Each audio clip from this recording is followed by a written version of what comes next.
Cuando llegaron a Capernaum, vinieron a Pedro los que cobraban los 2 dracmas y le dijeron: maestro bueno, vuestro maestro nos paga los dracmas. Él le dijo sí. Al entrar en casa, Jesús le habló primero diciendo: ¿qué te parece, Simón? Los reyes de la tierra, ¿de quiénes cobran los tributos y de los impuestos? ¿De sus hijos o de los extraños? Pedro le respondió: de los extraños. Jesús le dijo: luego los hijos están exentos, o sea, exonerados. Sin embargo, para no ofenderles, ve al mar y echa el anzuelo, y el primer pez que saques, tómalo, y abre la boca del pez y hallará un estatero. Tómalo y dáselo por mí y por ti. Señor, en el nombre de Jesús, queremos agradecerte porque hasta aquí tú nos has ayudado. Gracias, Dios mío, por tu amor y tus grandes misericordias, que no hemos sido consumidos. Gracias porque tú nos has salvado y nos has mantenido, Señor, en tus manos, escondido en el hueco de tus manos. Yo te doy gracias por cada vida y cada familia que está aquí en esta noche. Gracias, Señor, por darme la vida y darme hoy la oportunidad de estar en este lugar para adorar y glorificar y predicar el Evangelio de Cristo. Señor, ahora ruego que me llenes y me unjas con tu Espíritu Santo, dándome revelación, intuición de esta palabra, para poder interpretar esta palabra y darla a tu pueblo en esta noche, en el nombre de Jesús. Señor, dependemos totalmente del Espíritu Santo.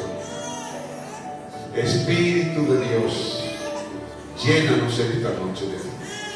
Espíritu Santo de Dios, ven y llénanos en una manera poderosa en este lugar.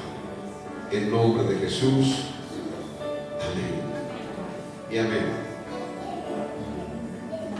Aquí vemos un pasaje, hermanos, que quizás usted lo oyó, quizás a veces lo leyó, y sabemos que en todo lugar, la mayoría de los gobiernos, en todo lugar, se rigen por impuestos.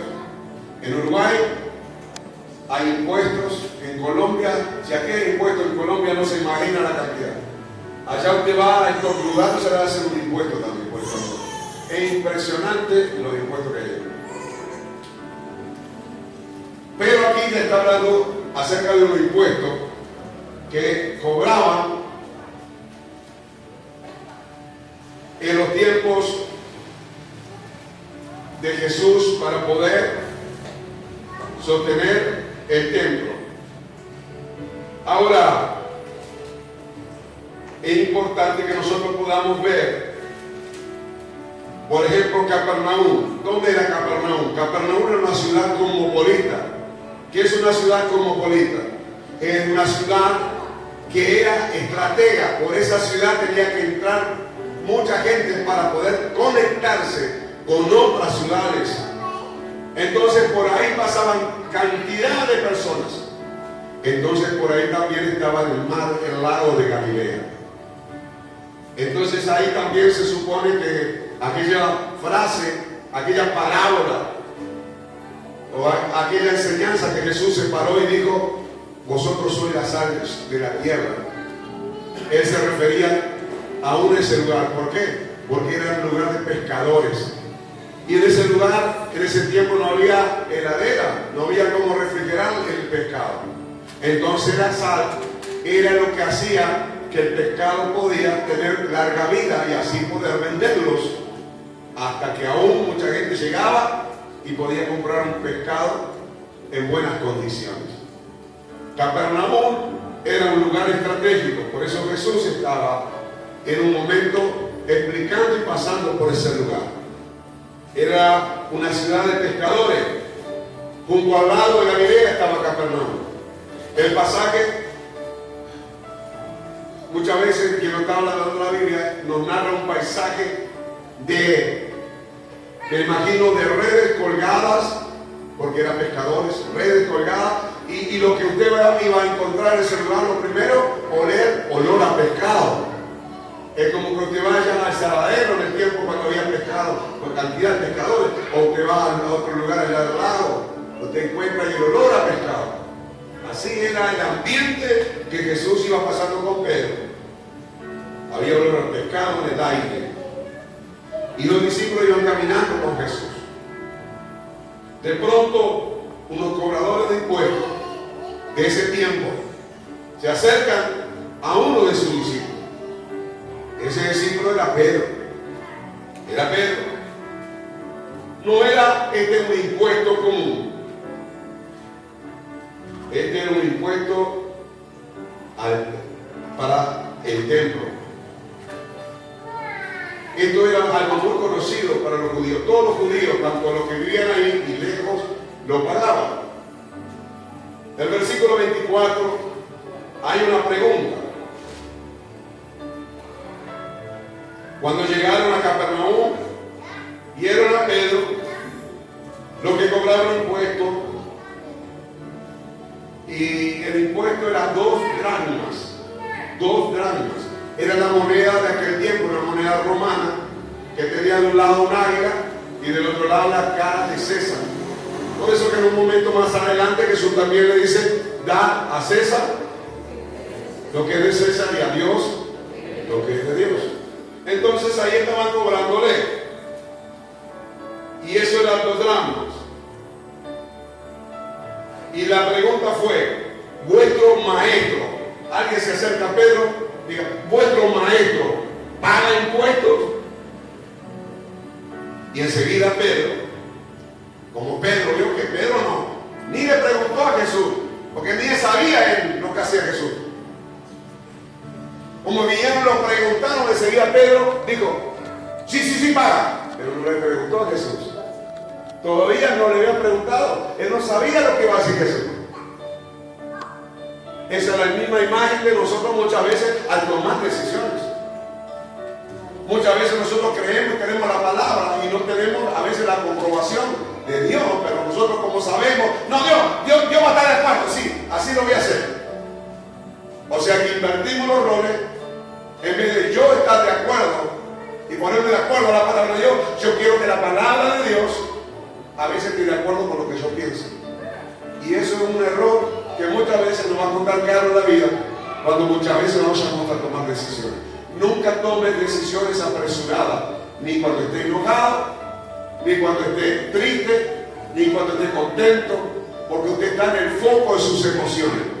Las emociones lo pueden llevar a tomar decisiones que luego, cuando caen en el consciente, se puede arrepentir. Las decisiones siempre tienen que tomarlas de acuerdo a la palabra de Dios, para estar seguros. Seguimos. Pedro llega un momento y le dice, sí, paga. Ahora aquí empezamos a ver en este pasaje una enseñanza hermosa de que nos da el Evangelio. El impuesto venía de los tiempos de Moisés. Para entender, tenemos que ir mirando un poco hacia atrás. Usted sabe que el Antiguo Testamento es toda la sombra de lo que había de venir. En el Antiguo Testamento, algunos dicen, la gracia está en las cartas de Pablo, otros dicen, la gracia está en Jesús. Hermanos, la gracia de Dios está desde el Génesis al Apocalipsis, está la gracia de Dios. Y todo habla de Jesús. Diga conmigo amén. Algunos dicen, no, el Nuevo Testamento, el Antiguo Testamento no conviene leer. Hermano, si usted no lee el Antiguo Testamento, nunca va a comprender al Cristo glorioso, que bendito sea el Señor, que termina diciendo en Apocalipsis, cuando dice, y vi a un libro, dice Juan, y nadie podía abrir, pero de repente sí vino alguien, que era el Cordero de Dios, que tenía autoridad. Aleluya. Él dijo, él es el Alfa, él es el Génesis, y él es la Omega, el Apocalipsis. Aleluya. Y él tenía autoridad para abrir los libros. El Cordero, aleluya, de Dios, que luego se transforma en el León de Judá. Eso es maravilloso, saber interpretar la palabra de Dios completamente. Ese es el Dios que usted tiene. Que Él ya sabe su pasado, Él sabe su presente, pero Él sabe también el futuro para usted. Ahora, ¿le has preguntado qué Dios que tiene Dios para ti?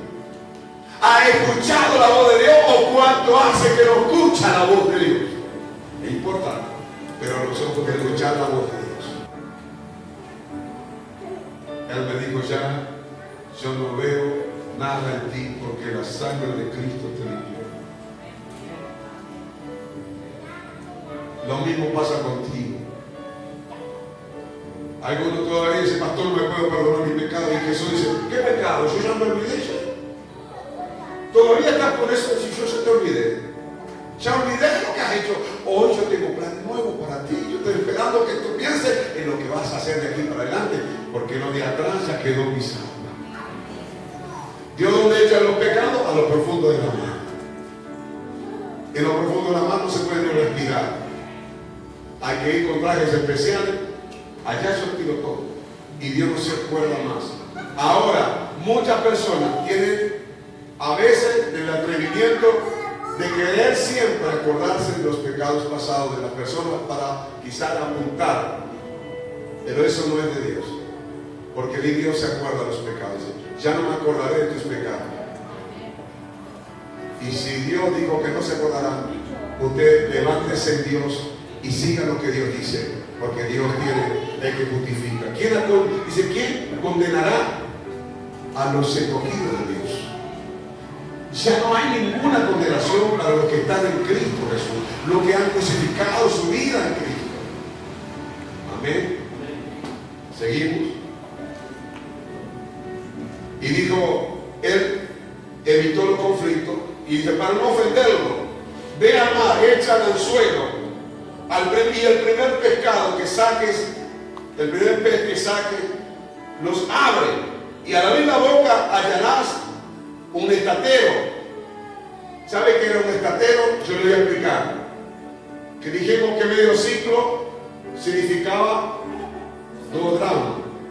El estatero era una moneda que, aleluya, redoblaba. El estatero era la moneda romana que en vez de valer 2 dracmas, valía 4 dracmas. Diga conmigo, hay multiplicación de Jesús. Lo que le estaban cobrando a Jesús y a Pedro por los 2 eran 2 dracmas. Pero Jesús siempre multiplica. Jesús siempre es el mío de la plata y el oro. Aleluya. A los pescadores, mira, que te manden a zaranzar al suelo y vas a pescar un pescado con algo así. Pero Pedro, lo que entendemos aquí, yo quiero dejarle aquí para que usted aprenda a no confiar en su capacidad humana. ¿Cuál era la profesión de Pedro? ¿Cuál era la profesión de Pedro? Y el pescador, cuando Jesús lo encontró, ¿qué estaba haciendo Pedro? ¿Qué estaba haciendo? Él estaba rellenando redes. Porque pescaba con. Ahora Jesús lo manda con. Alaba a Jehová.